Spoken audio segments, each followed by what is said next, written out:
My Moulinex E59 1300 clean electronic is a beautiful and very rare machine. However, as you've probably heard in previous videos, its motor is not fantastic. It isn't running correctly. So, I had a thought the other day. I wonder if the motor from a Dyson DC25 will fit inside of the Moulinex E59. And in this video we are going to find out.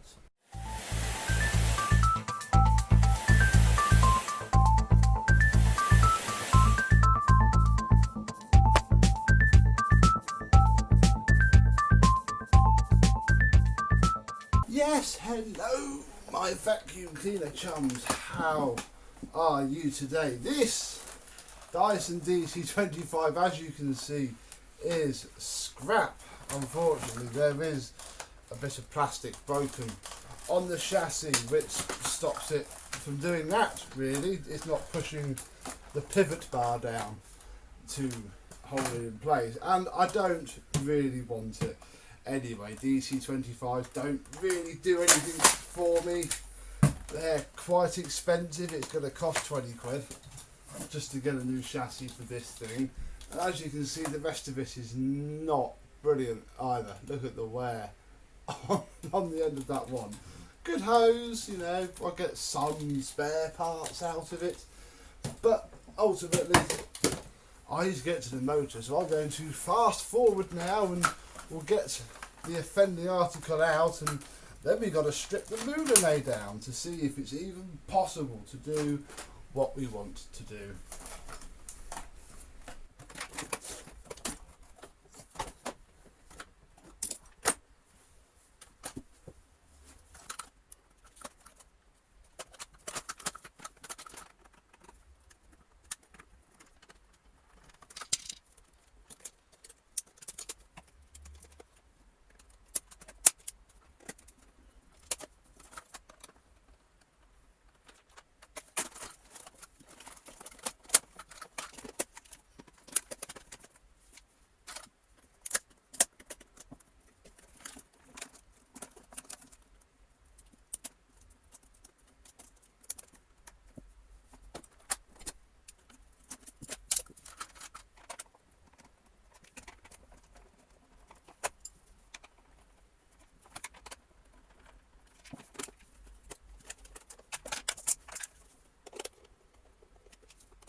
And with all that out of the way, and mostly in the bin, I keep a few things. I've kept the loom and the switches, and I'll take the motor out of that another day. But it is now time to move on to the Mulinay.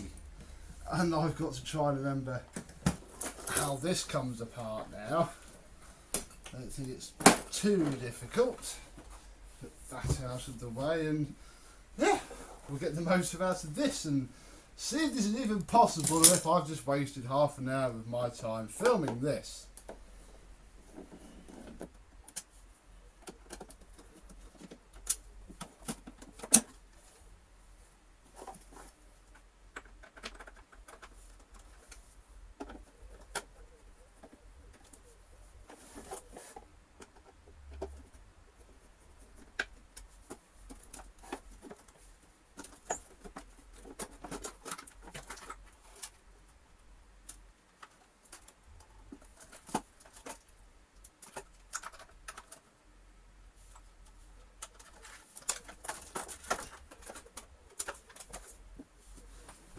And despite the frankly enormous size difference, we are getting somewhere.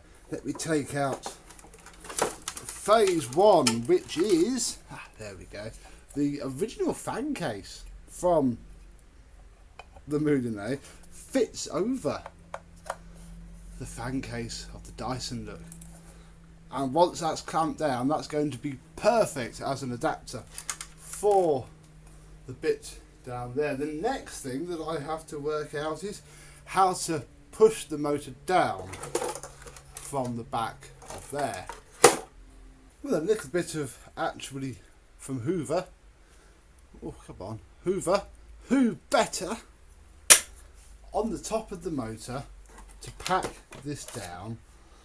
I think we might be okay. This is going to be fiddly as heck because I've got to put all the wires through this bit without knocking that pipe over. Blah, blah, blah, blah, blah. Oh. Right, stay.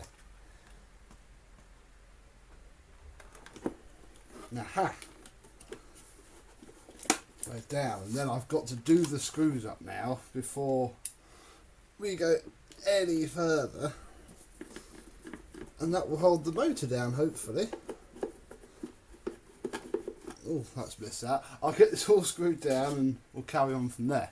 And after wiring the whole thing back up beautifully, it seems, well, I think the switch will fall out, fairly robust. Nothing seems to be rocking around anyway, so let's get it back together and give it the big proper test.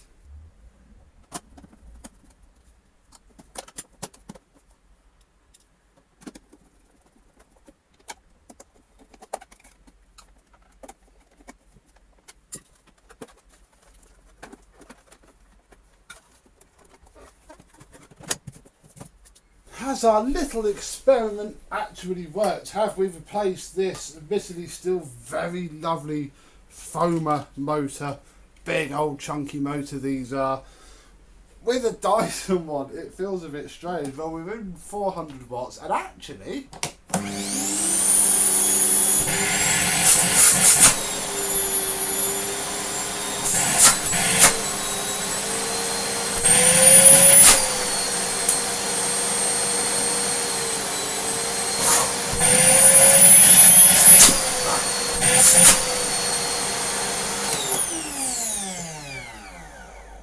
a little bit of an odd wind down, but I don't know if that's just what Dyson DC25 motors always have, and I can just hear it a bit more because it's a bit more there. But you know what, that sounds really, really good. The speed control doesn't really do much.